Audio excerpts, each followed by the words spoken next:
In this episode, we take a skill you already started building, defining security objectives per information type, and we add a constraint that causes a lot of confusion for beginners and, honestly, for experienced people too: privacy requirements. The tricky part is not that privacy and security are enemies, because they often support each other, but that they are not the same thing and they do not use the same vocabulary. When people mix the terms, they end up writing objectives that are blurry, hard to test, and easy to argue about later. The goal here is to learn how to incorporate privacy compliance requirements into your security objectives in a clean way that keeps meanings separate while still showing how they connect. You will leave with a practical mental model for keeping privacy words in the privacy lane, keeping security words in the security lane, and still building one coherent set of objectives for the system and its information types. Before we continue, a quick note. This audio course is a companion to our course companion books. The first book is about the exam and provides detailed information on how to pass it best. The second book is a Kindle-only ebook that contains 1,000 flashcards that can be used on your mobile device or Kindle. Check them both out at CGRC.Me in the Bare Metal Study Guide series. A helpful starting point is a plain language distinction that you can repeat whenever conversations get messy. Security is primarily about protecting information and systems from unwanted events, such as unauthorized access, unauthorized changes, and outages, and it often uses the confidentiality, integrity, and availability framing. Privacy is primarily about the appropriate processing of personal information, which includes whether you are allowed to collect it, how you use it, whether you share it, how long you keep it, and what rights individuals have related to it. Privacy compliance adds a rules layer because it is often driven by laws, regulations, contracts, and organizational commitments that specify what must be done with personal information. This distinction matters because you can have a system that is secure but still violates privacy if it collects too much personal information or uses it in a way people did not agree to. You can also have privacy-friendly intentions that fail in practice if security is weak and personal information leaks. Keeping terms separate helps you describe both accurately without turning everything into one vague goal. Now connect that distinction to your earlier work on security objectives, because this is where people accidentally blur lines. A security objective for an information type is an outcome statement about confidentiality, integrity, or availability, such as limiting disclosure to authorized roles, ensuring accuracy and authorized changes, and maintaining accessibility during operational need. A privacy compliance requirement is usually an outcome statement about lawful and appropriate processing, like collecting only what is necessary, using it only for stated purposes, disclosing it only under allowed conditions, and retaining it only as long as required. You can see the relationship already, because limiting disclosure sounds like confidentiality and also sounds like a privacy need, but the reason is different. In security, you limit disclosure because unauthorized disclosure is a security failure, regardless of whether the data is personal. In privacy, you limit disclosure because even authorized sharing can be inappropriate if it exceeds the purpose or violates a rule. So the same control might support both, but the objectives should still be written in the right language. To incorporate privacy requirements cleanly, you can think in a two-layer method for each information type that includes personal data. The first layer is your security objectives using the CIA lens, stated in the consistent, outcome-based way you practiced. The second layer is a privacy processing statement that describes the allowed collection, use, sharing, and retention of the personal information. You do not mash these sentences into one. You keep them separate but adjacent, so a reader can see that the system has security requirements and privacy requirements for the same information type. This approach prevents weird hybrid phrases like ensure privacy through confidentiality, which sounds nice but does not actually say what is required.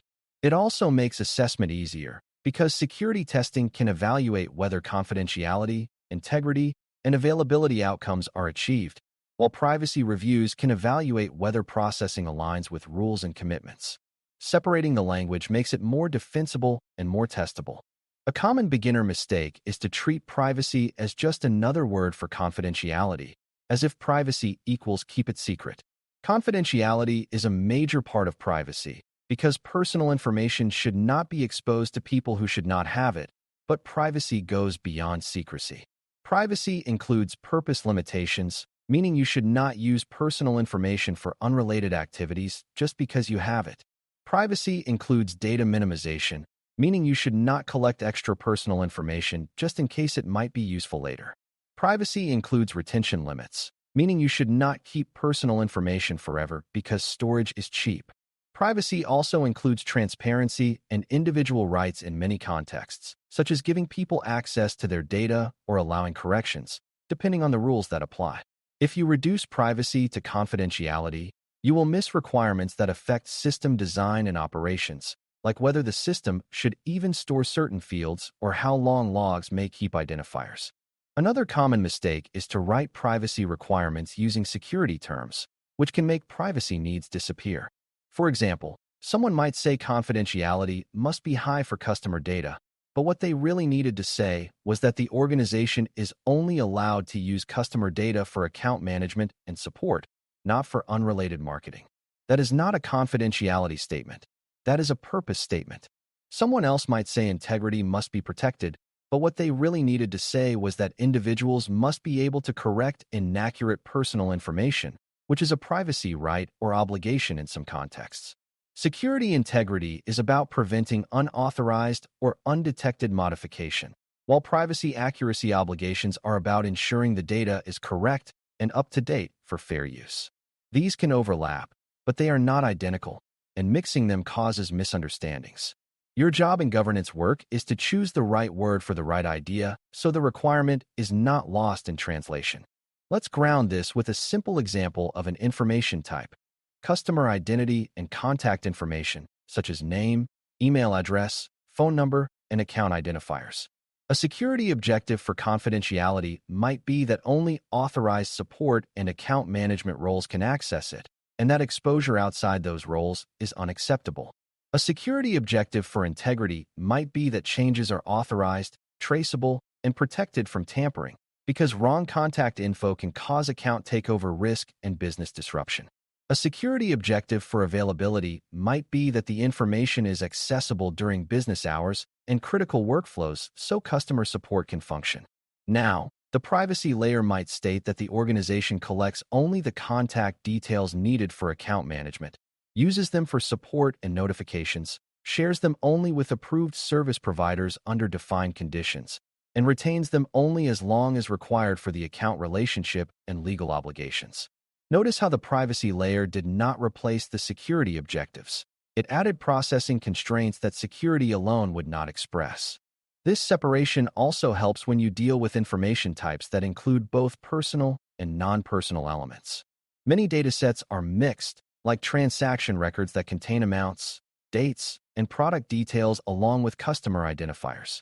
From a security perspective, you might prioritize integrity strongly because financial records must be correct and auditable, and confidentiality matters because the records reveal personal buying patterns.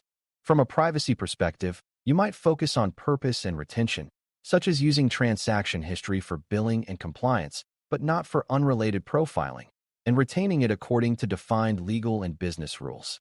If you write one blended statement, you risk losing the clarity that transaction integrity and privacy purpose limitation are different kinds of requirements. Keeping them distinct lets different reviewers evaluate the right things, and it helps you explain why a particular control exists. It also reduces the chance that someone claims a privacy requirement was met because security controls existed when the actual privacy obligation was about limiting use or collection.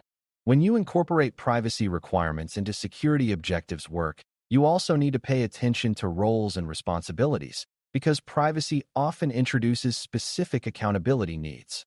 Security teams often think in terms of system owners, administrators, and security officers, while privacy work often involves privacy officers, legal counsel, records management, and business owners of the data.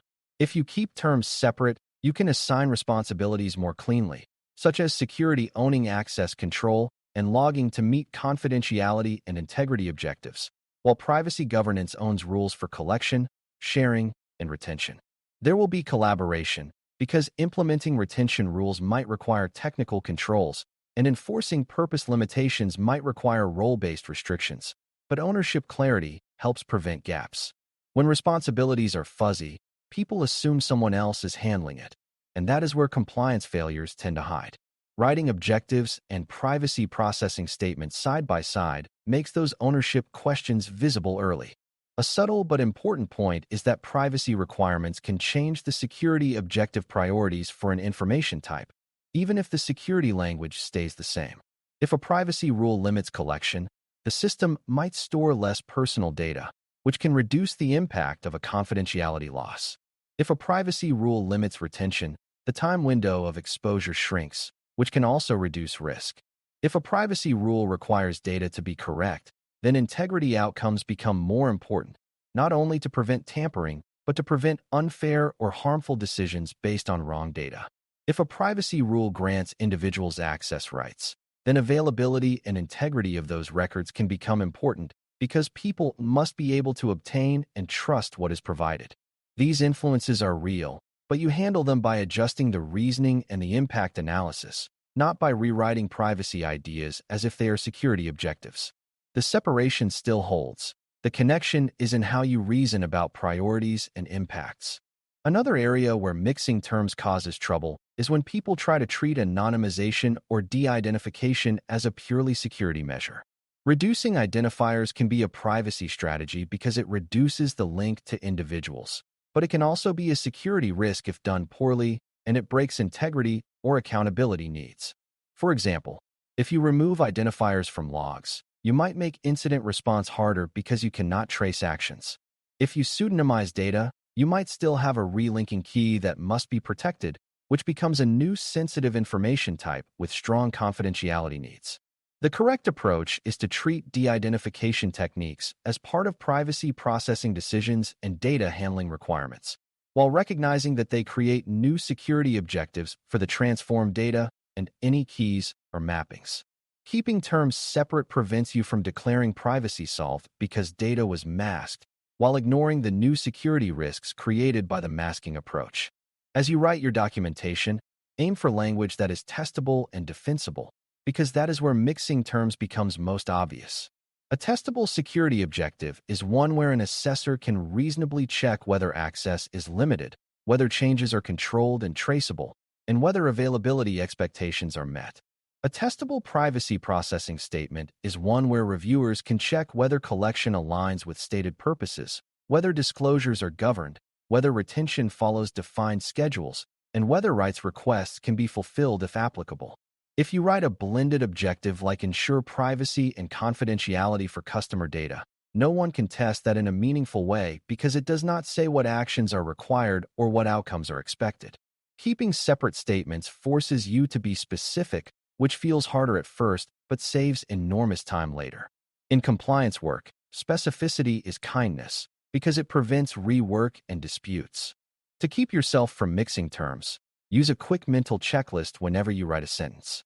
If the sentence is about preventing unauthorized access, preventing unauthorized changes, detecting tampering, or ensuring services are reachable, you are in the security objective lane and you should use confidentiality, integrity, and availability language.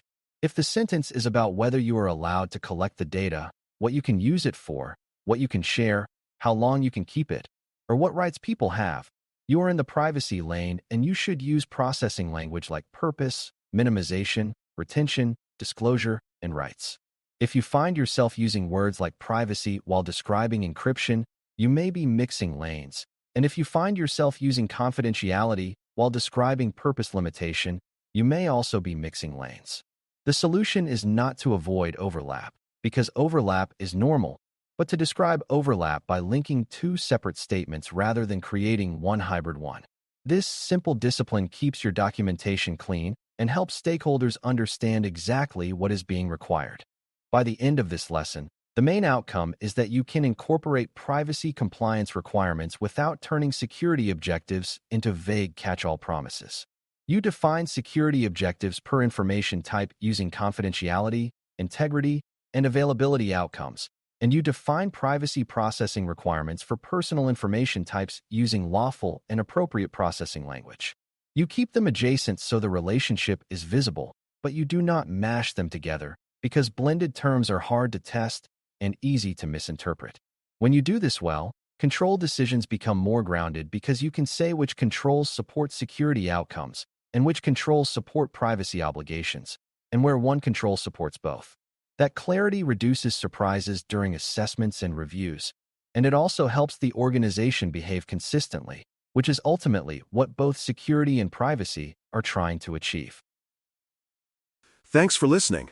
For more audio courses, daily newsletters, and more, please visit baremetalcyber.com.